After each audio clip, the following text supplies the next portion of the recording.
All right. Well, thank you guys for being here for another episode, just another incredible episode that I believe of the Journey to Freedom podcast. And I have so much fun doing this one because I get to meet so many different interesting men. And in this case, we started this one about a year and a half ago now, and it's Journey to Freedom, and it's been Black men that have just been able to tell our stories. And I don't believe, Michael, that I've had a beekeeper yet on the show. Now, I know my grandpa had a whole bunch of bees, and we would move, and he was in Central California. He had a dairy, and then we would have to go to another spot where he had all these bees. And I remember, I would go in there, and he would say, "Roll up the windows in the truck," and he would put in all the stuff, and he'd smoke, pull out the honey, and it was so fun as a kid being able to do that. But then you're talking about the rain, and I didn't understand that. He was telling me, like, I felt like I was listening to Bill Nye the Science Guy telling me about the pollen and bees eating up their own honey, and then we don't get any of it if they eat all of it. And I knew a little bit about you want to have. My grandpa used to tell me that you want to have bees from the area in which you live in because that helps you with the allergies from that area. Because if you get honey from, Michael lives in Florida. If I get honey from Florida and I go out and I'm rolling around in the grass in Colorado, it's not going to help me because it's a whole different allergy system and ecosystem. And so that was cool. But, Michael is also an author. And, I asked him before the show in our green room, like, what are you most excited about? And he said life. And that's such a great answer in this day and age where people are excited about getting up in the morning, and the things that they get to do and having good friends and having food on the table. And there's so many things that when you watch like our news or you watch the media and they give this bleak picture every day of how bad our lives could be. We hear about, I had a guy, I went into the grocery store yesterday, and he was asking me, I guess he was trying to sell a newspaper. And what was funny is I'm like, newspaper? What's a newspaper? Because it's been so long since I personally have actually read a newspaper. And he was talking about the local paper. And I told him, I said, I haven't watched news in 15 years. And I haven't read a newspaper in at least 20 to 25 years. And he goes, well, don't you want to get it for $9.99 a month? We have this special. I'm like, I just said I haven't read a newspaper in 20 years and I haven't, watched the newscast in 15. Why would I want to start tomorrow? And he goes, well, because you need to know what's going on in order for you to act. And I'm like, do I need to know what's going on where? If you tell me what I need to know that's happening in Israel, I can't control what's happening in Israel. I mean, people are telling me, or if you tell me what's happening in Ukraine, or, even sometimes with, our president that we have, I'm like, I don't know how much of whatever he's saying I have the ability to control or implement in my life. And, if there's something that major comes out, I'm sure there's enough people who will tell me. But it was just so neat to have you, Michael, actually say, I'm just excited about life. Because I do talk to other folks that are around and they're not excited because they're telling me that their life is over because of something that our president said or something that, they think is going to happen, or AI is going to take over the world, or all these other things. And so thank you for sharing that. Now, I've asked Michael to tell a story. I told him it could be like I do all of our guests, start way back in the day. He's only 29 now. So, 29 years ago when he started life, and he could tell us all about that, or, wherever he wants in life. And so I can't wait to hear his story. We'll chop it up after that and have some more great conversation. Michael, thank you for being on the show. Thank you for being patient with me. And we had some scheduling things that went on, and we've rescheduled a few times. And it's just so neat to have people that are willing to say, hey, I get it. That's life. I'm not going to be upset. I'm not going to be angry. We'll get this done eventually. And so I appreciate you for who you are and what you do. And please go ahead and take the floor now, share your story, and we'll just kind of talk after that. Yeah, I really appreciate you having me here today. And my answer about life, listen, I have a choice. I can be happy about, my life and where I'm going, or I can be unhappy about it. Yeah. Yeah. You know, but I'm going to acknowledge, so I have a choice about that. So Mhm. anyone who's choosing to be unhappy, that's their thing. It's not my thing. You also said I was the first beekeeper. I am probably going to be the first of a lot of things today that I'm going to talk about.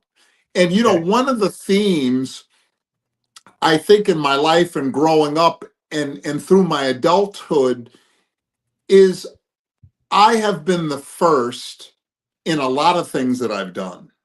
So I have done things that typically my people, so to speak, aren't that interested in doing. So I wound up having to do it alone, or the first one that looked like me doing it.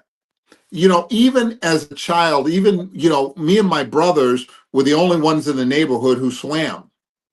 So Yes. we all knew how to swim, and nobody else in the neighborhood did. Although everybody went to the YMCA, they had the summer program, but a lot of those kids would jump in the pool and they would just be splashing around in the pool. They didn't know how to swim.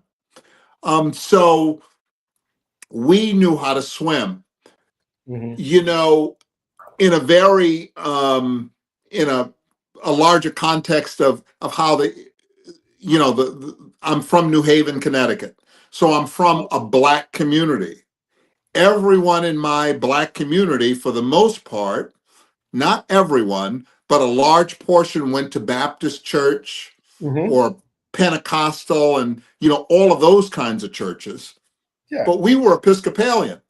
So Uh-oh. we were the only one in the neighborhood that was Episcopalian, but our church was the largest black Episcopalian church in the United States.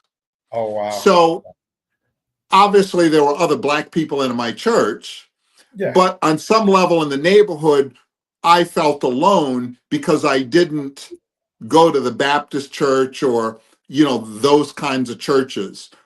My family's not from the South. So we never went down south in the summertime. So, there was a lot of differences growing up. Um, if just a little bit about my story. I come from a single parent household. My mother and father divorced when, I don't even remember my father living in the house. So it Okay. must have been, I think I was born when my mother was 19. So my Okay. father was gone by the time by the time my mother was 21 and I was 2 years old because I had a younger brother that was born Okay. 18 months after me.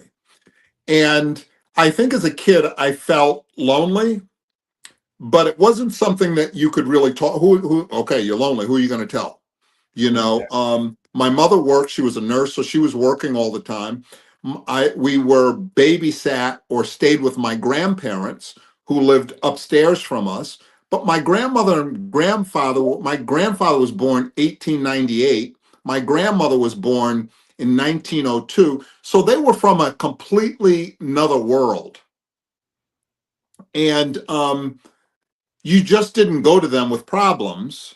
It was one of those families, stop crying, I'll give you something to cry about. What's said in our house stays in our house. You know, there are poor children in China. So what do you got to complain about? So what we learned early on was to, keep it in within ourselves and not talk about it. So I had a life where my communication skills were limited. My fantasy life was large. And I did most things on my own. We were also raised to represent the Black community. So we always had to be good. So on the outside, I was good, but I was doing devious things kind of in the shadows.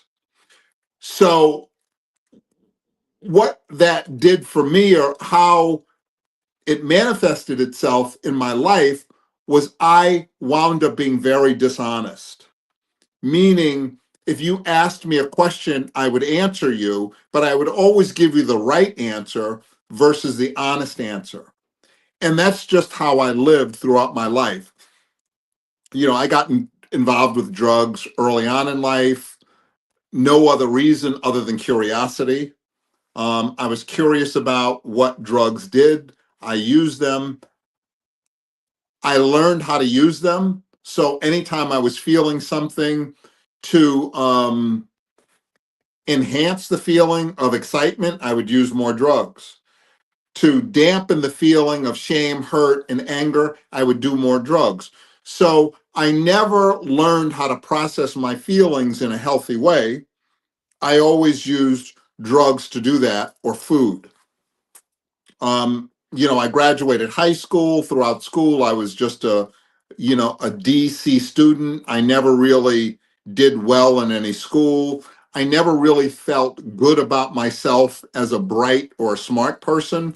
I was labeled as a slow learner. That's what they called it back then. My mother used to think I was deaf because I would daydream so deeply that when she would call me, I wouldn't answer because I'm fantasizing about something. And most of the things that I fantasized about were nature. That's what I was interested in. I wasn't interested in what the other kids in my neighborhood were interested in. I watched PBS, National Geographics, Mutual of Omaha, Wild Kingdom. Those were the shows that I watched, and that's what I was interested in. And on some level, I felt alienated or different from my peers because they were interested in other things. And as a young boy, other things that I misinterpreted. They were interested in black things, and I was interested in white things. And so I developed a negative kind of view of myself around not being black enough. And so there was always parts of me that I had to hide. I didn't want you to see my deficits, so I would have to cover them up. I always kept myself at a distance from others. I used humor, and I would get you before you got me. And usually my get you was something verbal. So how can I embarrass someone? I was judgmental, I was critical, but it was all these techniques that I used to protect myself. Long story short, I'm smoking crack. Now I'm a grown-up smoking crack. I had the bright idea. I used to work at the post office, and I was making, this was in the early 80s, and I was making about $28,000 a year. That was good money back then. So I figured out what my drug problem was. I made too much money. So what I did was I marched down to the post office and I said, I quit. Well, why are you leaving? Well, because I got a drug problem, and if I didn't make so much money, I wouldn't do drugs. So I quit the job and realized I still had a drug problem, and now I don't have any money. So that was a couple of years of active addiction. Eventually, I got into a rehab. I got clean in the rehab. I got a job. I got an apartment, and my life started to turn around. I did some of the basic stuff. I went to counseling. I went to a 12-step meeting. I got a job, and I did all that. After about 2 years, I got a letter from the rehab I went to, and they said, "Listen, we have an internship program. If you're interested in it, we can get you certified as an addiction counselor." Okay. For the state of New York, and it's a 13-month course.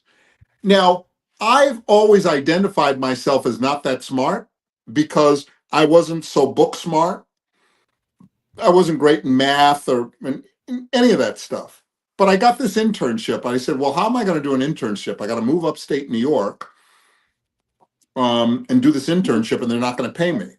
So you know what? I wrote letters to people, and I was able to get donations to pay for my gas, my food, and my rent for the first 2 or 3 months in the internship. And then eventually they offered me some evening work on the adolescent unit. So the internship was 2 hours of classroom in the morning, 6 hours of experiential work on the unit. And that is the way that worked for me in learning. And I think the disservice I got growing up in the educational system was how they taught. they taught in a way that wasn't conducive for me to learn.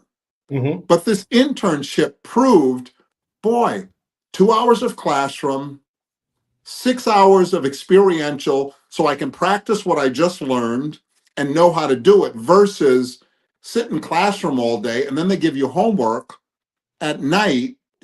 I was so spaced out with ADHD or ADD that I couldn't remember anything I read anyway. So the only way I got through grade school, junior high school, and high school was basically memorizing or remembering what somebody said Mm-hmm. and what they did in front of me, and then guessing the answers. And I guessed enough right answers to get a 60 in most things and just barely pass. Yeah. So the amazing thing about my life has been, if we're going to look at the dollar amounts, I've made as much money as any PhD or MD or master's level clinician, and I have a high school diploma. But I am a bright individual that's creative, and I don't think things through the way other people do, in that I'm not going to waste a whole lot of time figuring something out. I'm going to just do it. Yeah. Like, when somebody told me about the beekeeping, I just ordered some beehives, got some bees, and talked to this guy. Hey, so what do you think about, what do I need to do? He just showed me what to do in, an hour. So now I've got these 5 beehives. Most people, and in the instruction around beehives, is you got to process and learn about bees about a year before you even get a hive. Wow. You So, said it's so no that's Amazon permanent. that's another one of my first things. Another guy, this was about, I don't know, 15 years ago. A guy said, "Hey, you want to?" This lady, it was lady. She said, "You want to run an ultra marathon?" And I said, "Okay." And I was running, 5-10 miles a day. And I said, "Well, what's an ultra marathon?" She said, "Well, it's 155 miles, and we're going to go 155 miles through the Sahara Desert."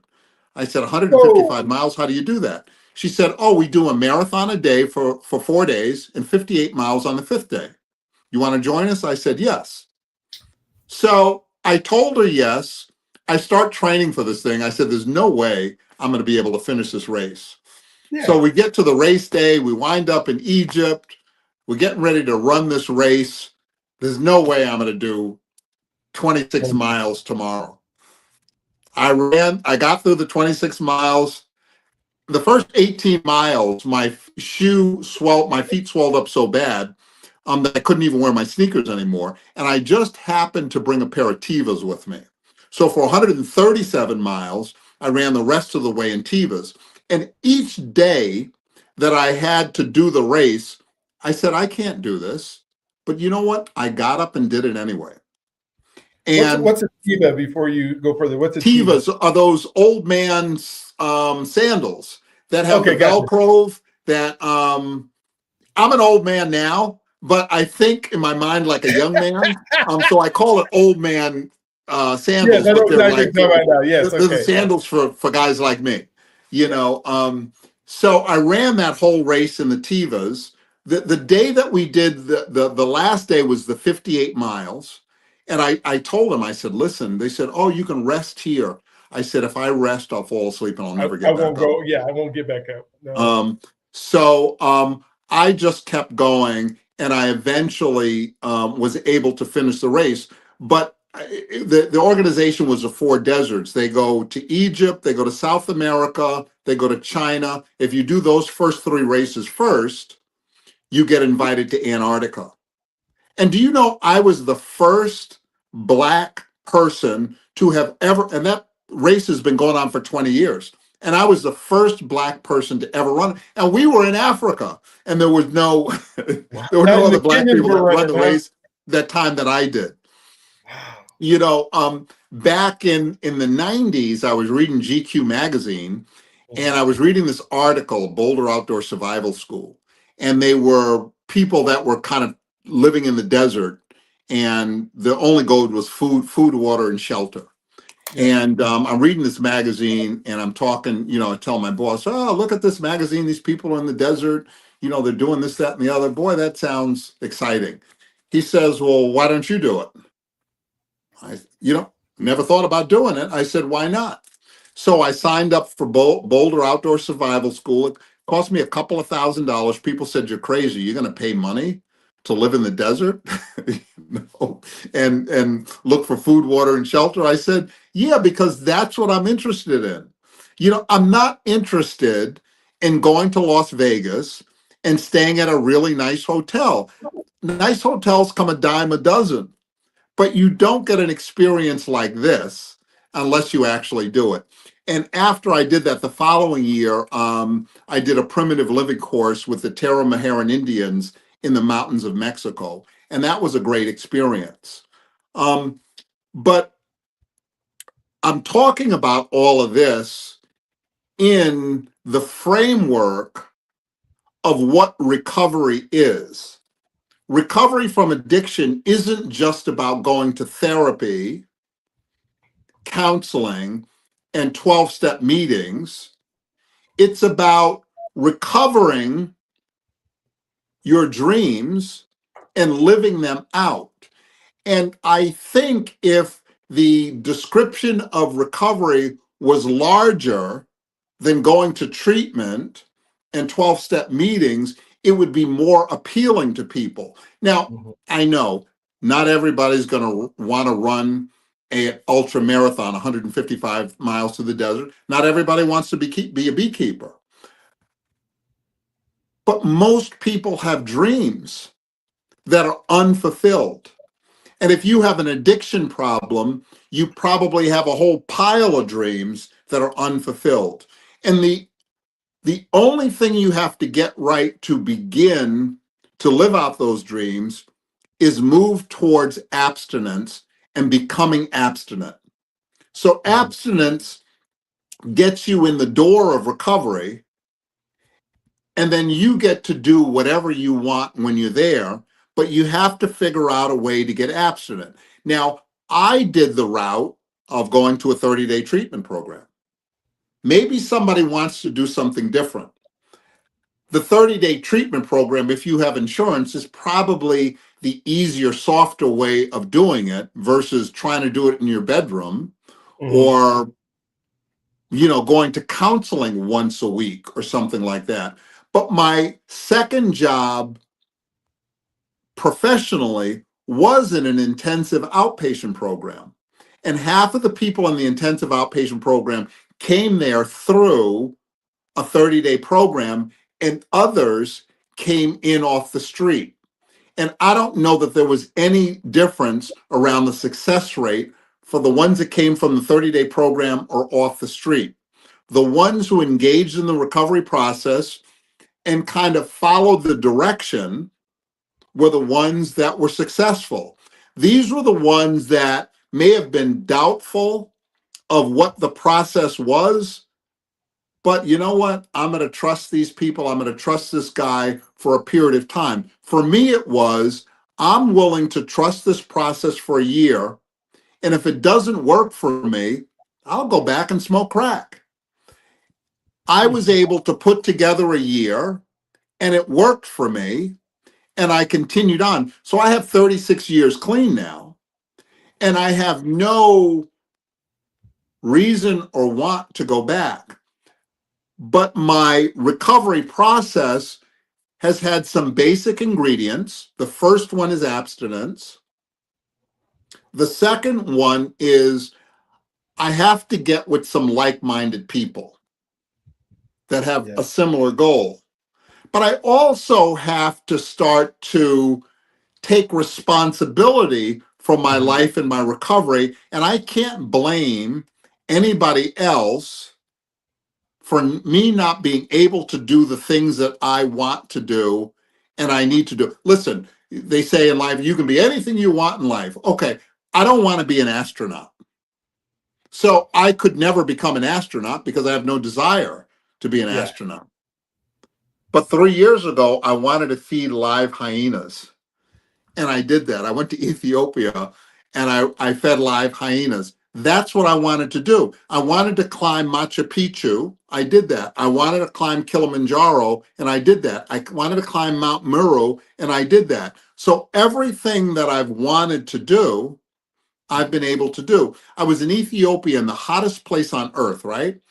And I met these people in a village, and the guy says, the dust storm came and blew our school over. So they don't have a school anymore. I said, oh, if I ever come back to Ethiopia, I'll bring you some school supplies. That was in June. Later that year in August, I'm looking at my pictures. I said, I got to go back to Ethiopia. I'm just drawn to this place. But I said, oh, shit. I told this guy I'm going to bring him some school supplies. I got to get this guy some school supplies. So I said, well, let me come up with a fundraiser. I'll raise $1,800. I'll buy some school supplies and I'll bring it over to to Ethiopia. So I did this fundraiser. Within a week, I had raised $3,000. Within 3 months, I had raised $30,000. So I said, without much thought, let me just fill out the application in the IRS for a 501c not-for-profit. Filled it out. It got approved. I got my not-for-profit. So again, it wasn't about me getting a committee and people, let's think about this thing and we're going to put this together. We're going to do this and we're going to create this not-for-profit. I just, whether I was naive, I said, screw it. Let me just find the application. I'll fill it out, and it got approved. So now I was there initially in June. By the following December, I'm back in Ethiopia with 9 huge suitcases that I'm bringing back to the school. And I was able to bring enough supplies for 3 schools. But the one thing that really got me going around this, and I'm going to tell you, this is for everyone. When that guy told me a dust storm blew over his school, and I got to tell you, I saw these kids, these just innocent kids. They were dirty, their clothes ripped. These are kids that their parents, their grandparents, their children, their grandchildren, great-grandchildren will never experience in a lifetime a glass of ice water. I said, there is a need here, and I can't ignore this need. My job is to respond to it. And I started that not-for-profit, and I got those kids school supplies. I've been back 3 other times, and I bought computers, other school supplies. And this last time, I got another bright idea.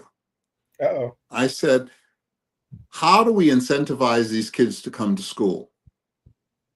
Let's keep it simple. Food. We got to have a lunch program. Yeah. So we got to put lunch. But how am I going to do a lunch program? What am I going to keep bringing them food? No. So I got them 300 chickens.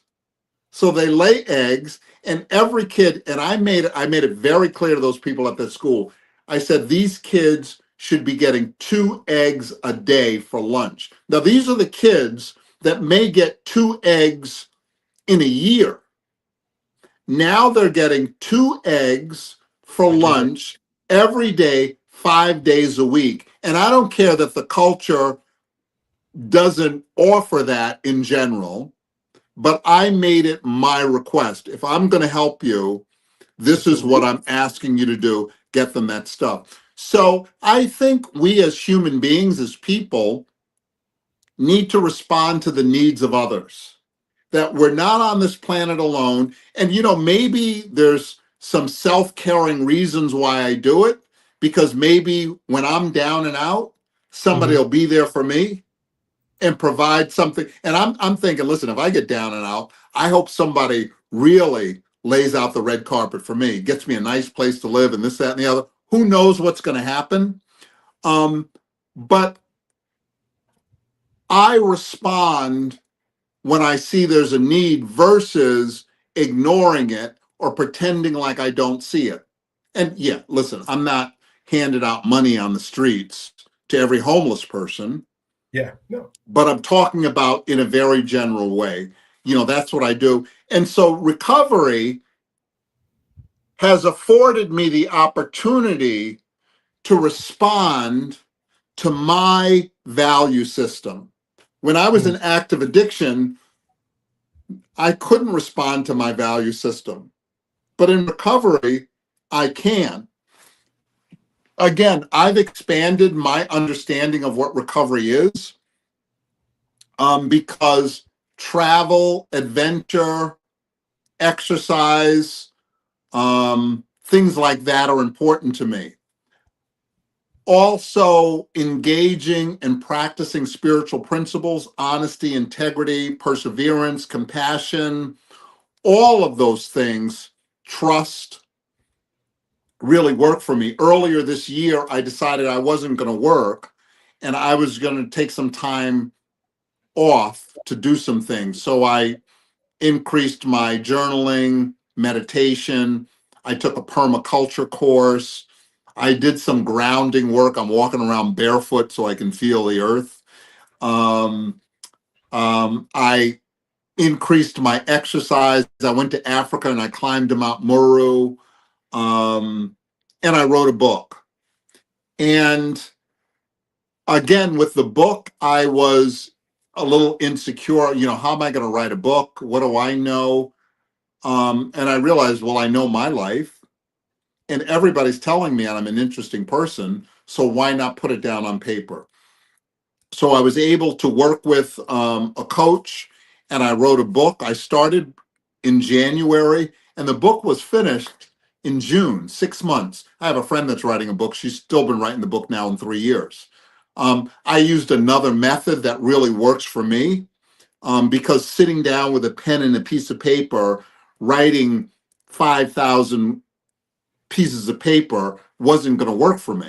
So I recorded everything and then had it transcribed into words, and I put my book together that way. And it's been pretty successful. I've just sold my first 500 copies, and the book has been out for a month. The name of the book is The Recovery Roadmap, A Guide to Freedom and Adventure. And for me, recovery has offered me freedom. Mm-hmm. Recovery is not always from drugs and alcohol. I also had to recover from my parents and what was taught to me, right? Because my parents and grandparents were from a different time. So, I mean, when I grew up, get a job at the post office or the railroad or the city, you had to get a job with a pension. Well, that was true for my grandparents and my parents because of what was going on with Black people then, and they were looking for security. Mm-hmm. So I went and got a job at the post office. I did not like working at the post office. Although it paid me well, it wasn't a difficult job, but it was just boring. The mail came in, the mail came out. As a child, when I was in school, the person that I liked the most in school, I respected the most, that I was most interested in, was the guidance counselor. Mm-hmm. So I was naturally drawn to counseling. So when the internship came up for me and was offered to me, I jumped on it because that's what I wanted to do. Listen, when I completed the internship, it wasn't like I really knew how to be a counselor, but I had the basic understanding of what counseling was. I had the personality for it, and I was naturally therapeutic. So over time, I got really good at it. And I had been working in the field now for about 34, 35 years, and have really created a great reputation for myself. But again, this year, I really wanted to take a break from that kind of work and find out what else there was for me. People say, Michael, you're crazy. You stopped working for 9 months. You didn't work. Well, yeah, listen, I worked a little bit, but I cut everything in half, and I had faith, and I trusted the process that, Michael, I've come this far. and everything has been okay.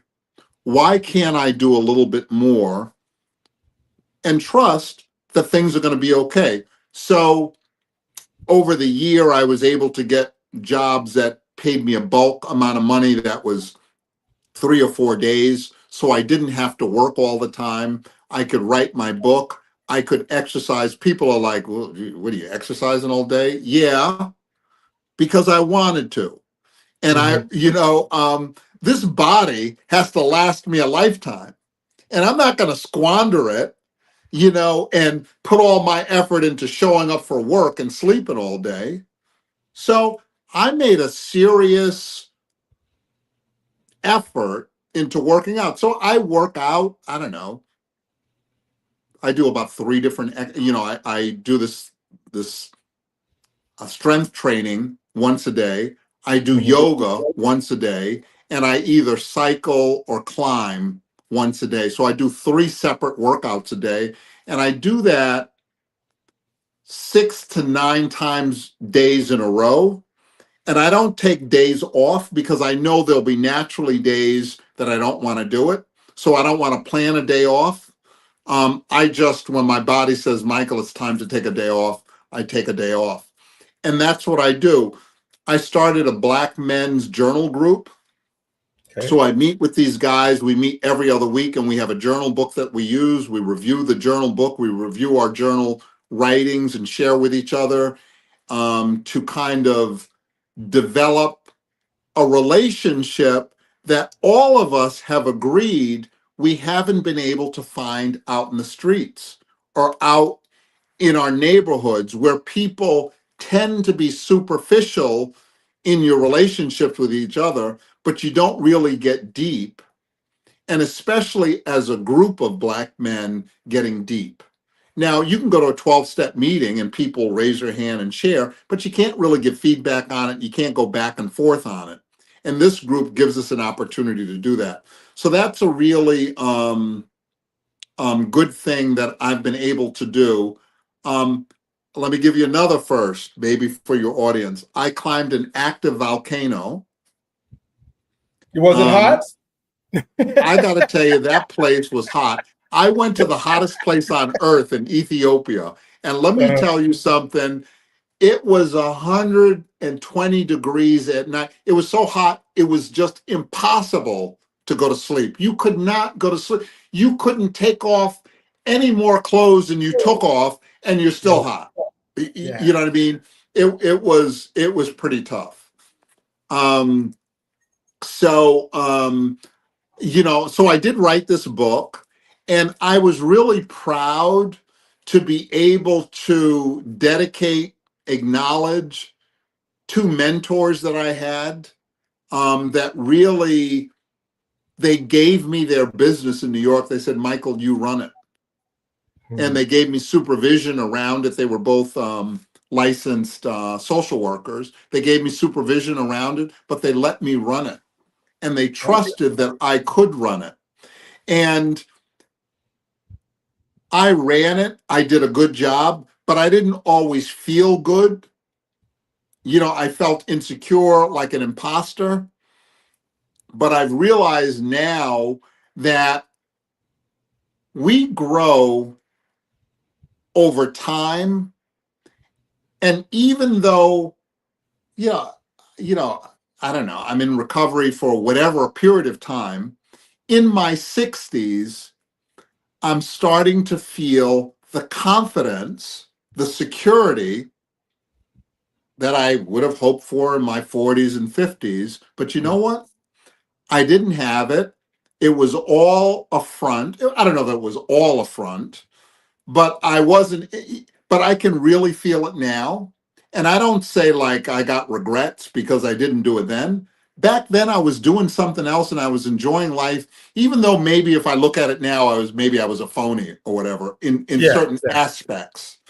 But now it's all matching up. My insides match my outsides. I'm not perfect. I still have a lot of areas to grow in, but I certainly have come a long way in a short period of time. So, That's so cool. Yeah, so that's I don't know. That's my story. I don't know if you have any questions Oh or what gosh, else. Yeah.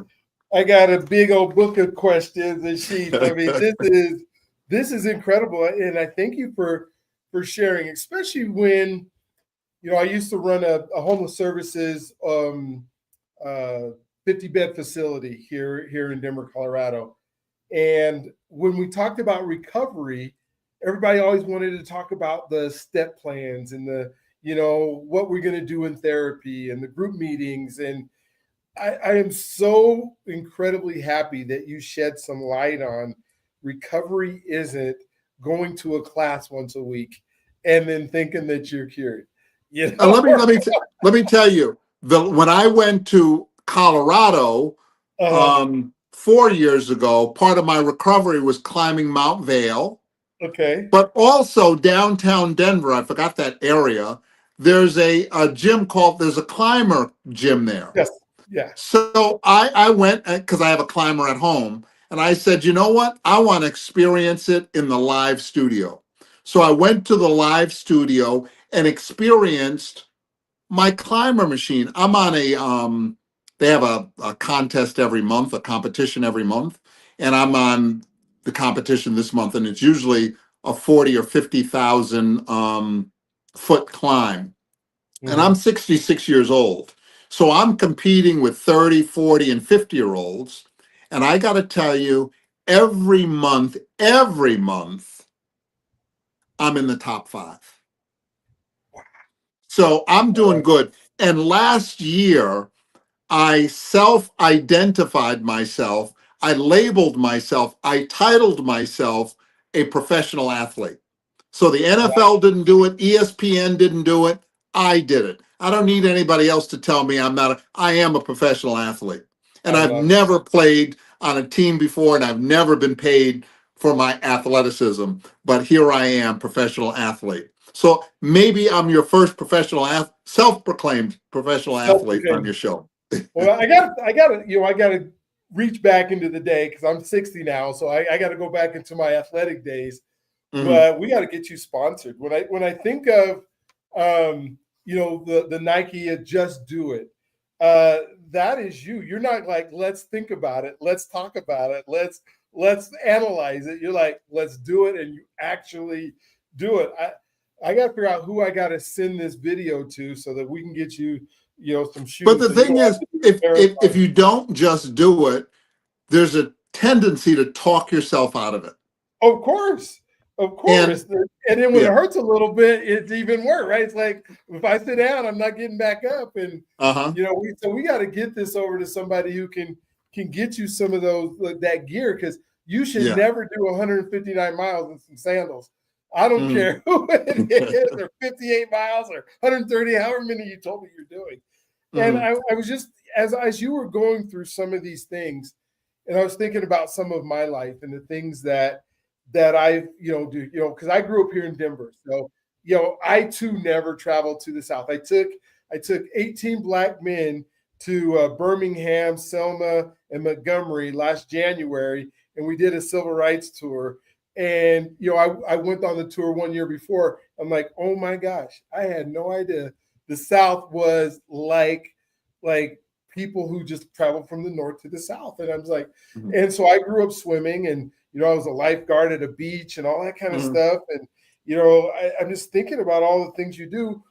Then I thought about your book, and I have a I'm only 5 years younger than you, so I'm not it's like we grew up in the same era, Mhm. but they Yeah. labeled me special education or special needs Mhm. in elementary school because I wasn't reading, I wasn't keeping up, and I wasn't doing anything that they told me I should be doing, and I wasn't learning in a way they thought I should be learning, and so I was behind, and they put me in these trailers, and I didn't go to mainstream classes with everybody, and so I wasn't going to college. I was going to go to stunt school. I wanted to be a stunt man, and so I was going to do that. Mhm. I just happened to be a pretty good athlete, and my Mhm. mom begged me. She like, if you just go to college, we got scholarship offers here. If you just go to college, I will buy you a Jeep when you Mhm. graduate from college. And right, you can kind of imagine that for me. Okay, Mhm. I'll go to school for 4 years just so I can have a change. Mhm. You know, what else am I doing anyways, right? I'll Mhm. postpone stuff school, but I went to school in California so I could be close to Hollywood. Ended up going through, an education system. And I'm doing a talk next week at a place in Texas. And part of my speech is I didn't realize that I wasn't this special ed student until I was doing my PhD, and I'm doing it, and I'm go to the disability office where I've been getting my accommodations throughout all this thing, right? I get accommodations to take longer to take tests. I get, longer Mhm. to write. I get writing Mhm. help, all that kind of stuff. And I realized this at the end of my PhD when I go to the disability office and they say, we got nothing. We don't have anybody who can help you at this point. You've reached this level where you're at the place where I'm like, oh, I guess I'm Uh-huh. really not that special ed kid that they labeled me. Mhm. And then I look at you, Michael, and I go, what? You've done everything that I've done through a system, but on your own. And Yeah. so, how can we get you that honorary doctorate or whatever it is? I mean, yeah, Yeah. because you know how we And did it. Right? and again, I am a high school graduate that got certified in addiction counseling, and I was good at it. All you have to do is find out something that you're good at. I got to tell you, I was, when you're telling me about stuntman, I said, boy, I wonder if he ever became a stuntman. I mean, I was more interested in you becoming a stuntman, than going to college. That sounded interesting and exciting to me. Yeah, it's And, what I wanted like to do. when I was younger, I wanted to be an actor, but I Okay. realized that I can't act. As soon as you put me in front of a camera in that way, I become stiff and unnatural. But I can do this. I can do this all day long. And how I prep for things like this is I just do, 45 minute to a 60-minute workout, and then I'm on fire. So, I can talk till the cows come home.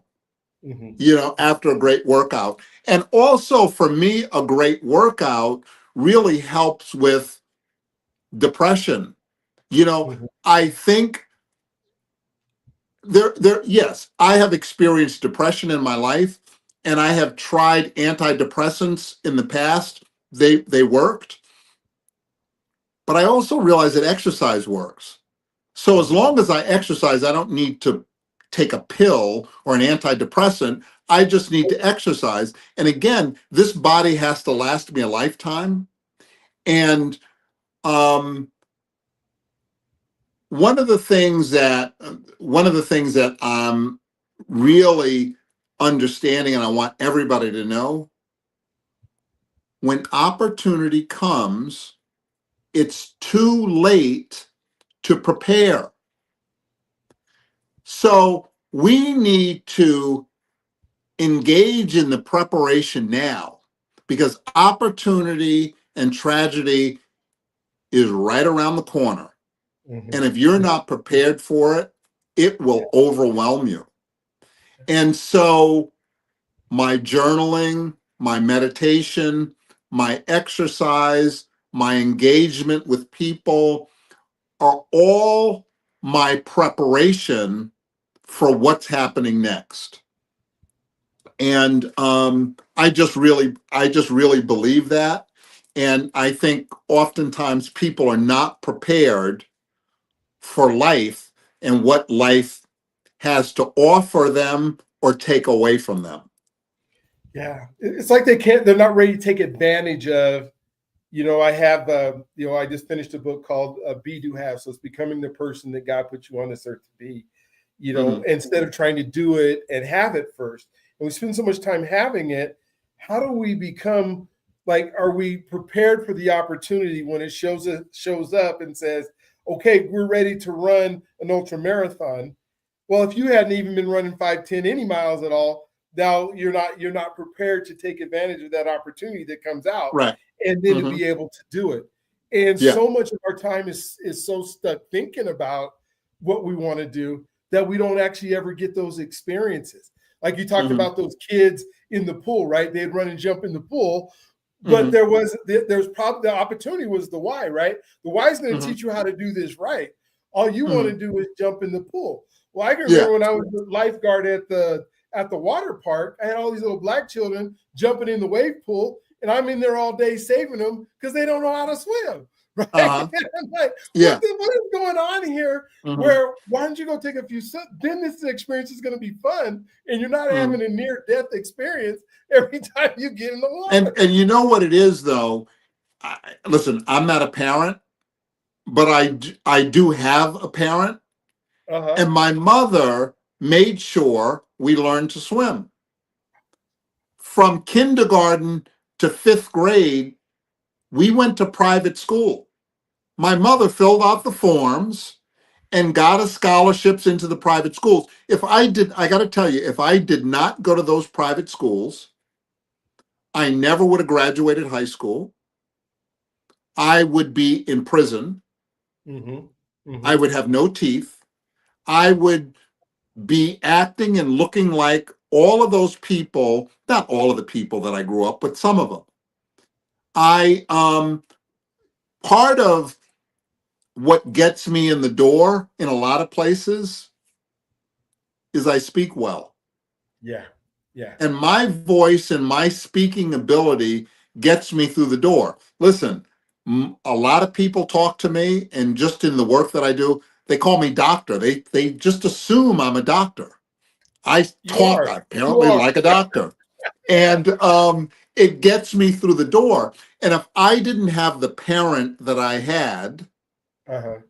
listen, my mother went to nursing school. She became a nurse, and she worked all the time. She worked 11 to 7 and Mm-hmm. slept during the day. And we lived with my grandparents. So my grandparents kind of helped raise us. My grandmother was tough. Yeah.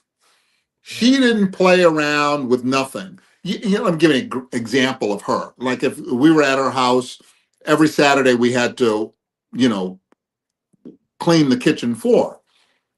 So my grandmother was like, there's only one way to do it: on Mm-hmm. your hands and knees On your with a knees, yeah. bucket, with Ajax and a scrub brush. Yep. She didn't believe in mops. Ooh, no, because you can't She get didn't. in the corners of the mouth, I got right? to tell Mouth you, you over it. can't get a clean. And listen, my grandmother didn't believe in showers. She said Oh God. you can't get clean in the shower. Your body needs to soak. Oh God. So you could only. She wouldn't get a shower in a house. You'd have to get a bit In the bathtub. dirty water, right? Yeah, and dirty water, because she wasn't going to waste water either. So whichever one of me and my brothers got in the bathtub first got the clean water, and the rest of them just soaked in the dirty water. Yep. But there was a rigid way to do things, and I got to tell you, that rigidity also saved my life because it prevented me from doing some of the things that I would have done in my Mm-hmm. active addiction and in my young life, that I just didn't do, because she knew what was right and what was wrong. And there were some things I just couldn't bring myself to do because of her teachings. So I give a lot of um, um, reverence to my grandmother in literally saving my life. Oh, that is so cool. You Well, know. Michael, I want to. We got about 6 or 7 minutes left, and I want to make sure we talk about some of the things you want to, especially your book. I have a community that I'm starting. It's called Becoming the Person Universe. And if you go to becomingtheperson.com, if you're here watching it, go there. We're going to talk about this. I'm going to do a fireside chat that I would love to have you on, and we just talk about recovery. And we talk Mhm. about your book and the things that you've learned in recovery. And there's so many people that are out there that are believing that maybe if I just do a little bit of therapy, if I just, like you said, you were able to go, it's cheaper, I'm making too much money to have this addiction. And, and then you realize it has nothing to do with the money. It has to Mhm. do with my mindset and what I'm doing. And so Mhm. maybe we can come back and circle back and just have people be able to ask us questions. And, I'm putting Sure. you on the spot here because I'm going to make you come on anyways, because Mhm. I can't wait to have that conversation with you. But before Mhm. we leave today, how do people get a hold of you? How do they get to your book? What else do you want to make sure that we get in our time? This has been so Well, amazing. So thank you. yeah, you can go on Instagram, Coach Michael Herbert on Instagram and TikTok. I'm also on Instagram as Michael A. Herbert. I'm on Recovery Guide on Facebook. Um, my book is called, I don't, it'll probably show up backwards here, but No, it's got it. Good. Perfect. it's the Recovery. Recovery Roadmap, a guide to freedom and adventure. And you can get that on Amazon or Barnes and Noble. But I would ask if anybody gets it on Amazon or Barnes and Noble that you'd be willing to write a review. Yeah, that's so And important. and just let me know your thoughts about it, but let other people know, because this is an important book for people to read and get a deeper, broader understanding of what recovery is and what life has to offer after drugs. And let me also include in my drug thing, nicotine is a drug. And if you're Hello. smoking and vaping, it's more people die of nicotine related deaths than crack or heroin. So don't get fooled by, oh, I don't want, I can't give up everything at once. You can give up everything at once. It gets out of your system in about 3 or 4 days, and then the rest is all psychological. And one of the things that I also have learned, psychologically, it is painful to Mhm. not do something you want to do. And this is where meditation comes in. Meditation will help you deal with difficult things without having to take a drag off a cigarette or a vape or take a pill over. But meditation will help you to tolerate the pain that's going to come in life on some level anyway. We can't hide from pain. We're going to experience it at some times. And sometimes a 10-minute meditation, some deep breathing, and focusing on the here and now is all you need. Thank you for bringing that up. And one of the other things I'd love to just kind of talk about just for a couple seconds is, if you are a person who has somebody in your life who is struggling with addiction, and you can't understand the why, you can't understand what's going on, I can't believe he just does that. I tell him to quit and he just doesn't quit. Or we send him to a 10-day recovery and he comes out and he gets going again. A book like this and having conversations with Michael like this will help you understand what it truly takes and the mindset of somebody who is in addiction and why it's so Absolutely. difficult, right? I mean, And and, it's and not just the people that have addiction, right? Go right. ahead. And we have to allow people to experience the consequences of their choices. So if they go Mm, to rehab and they get out and go use again, maybe the best thing isn't to take them in. yeah, absolutely. Maybe let them, don't do for others what they can do for themselves. And Ooh, don't think hello. so little of people that they can't figure it out. Because there are hundreds of thousands of people who are willing to help your loved one. It doesn't have to be you. Yeah, So absolutely. let them go to a 12-step meeting. Let them go to a community center that has free counseling, this, that, and the other. Let them go to a homeless shelter. Let them go to a food kitchen. You know, let them experience, let them experience they made that choice. Yeah, And yeah, until they can show some consistency in of change, maybe you don't take them back in. But here's the other thing that I will say: I cannot tell you what to do. course. You Yeah. have to do what you think is best. I think one of the things that scares people the most is, if I don't save them, if I don't do this or that, they're going to die out there, or they're going to kill themselves, or something really bad is going to happen. If that were true, half of the population would be dead. Yep. So the worst case scenario probably isn't going to happen. Here's what I ask people to ask themselves. What's the worst thing that'll happen if you don't help? What's the best thing that would happen if you don't help? And what's the most likely thing that'll happen if you don't help? I love that. And then you can come up with the answer for that, of what to do next. Perfect. Well, thank you so much for being part of the Journey Freedom podcast today. If this is your first one and you're going, wow, this is good stuff, go ahead and hit the subscribe, hit the notifications. We have so many shows with just incredible people that are talking just like we are. I'm having Michael back. We're going to be part of the Fireside Chat. You want to check out Becoming the Person universe and the becomingtheperson.com. I'm telling you right now, it's going to be something that's going to help you just go down that journey of, hey, maybe you haven't been hitting your goals, or maybe there's things that you've been wanting to do that you just don't know how to do it. Like, hey, maybe you wanted to run an ultra marathon. Hey, let's talk to somebody who's done it and says this is what it took. Now, I'm not saying you need to do it in sandals, and I'm not saying you need to do it in the desert, but at some point, it's something you want to do. It's something that absolutely you should have the ability to be able to do. And so, Michael, it's been a pleasure. It has been so fun to have you on. I can't wait to go back and check. I got all my notes here. I'm thinking of all the things I got to go do now in my life, because I have till I'm 66, till I'm your age, in order to get all the stuff you've done, so I can show you up a little bit. But it's crunch time. It's crunch time. Three workouts a day and all that kind of stuff I got to go do now. Yeah. So that's crazy. Do you have any one final thought that you would love to just share with everybody before we leave? There is a solution. There is hope. You just have to find it. And there are people who are willing to help you. I'm certainly willing to help anyone who asks, and do the best that I can to maybe put someone in the right direction. Well, that's all I have. Yeah, thank you. Love it. Hey, guys, don't forget you're God's greatest gift. He loves you, Lounge. I can't wait to see you on the next one. You guys have an amazing, awesome, just incredible day. Hey, remember how Michael told us at the beginning, he's in love with life. And you can be too. So just make sure you check out his book, and we'll look forward to talking to you again. See you soon. All right.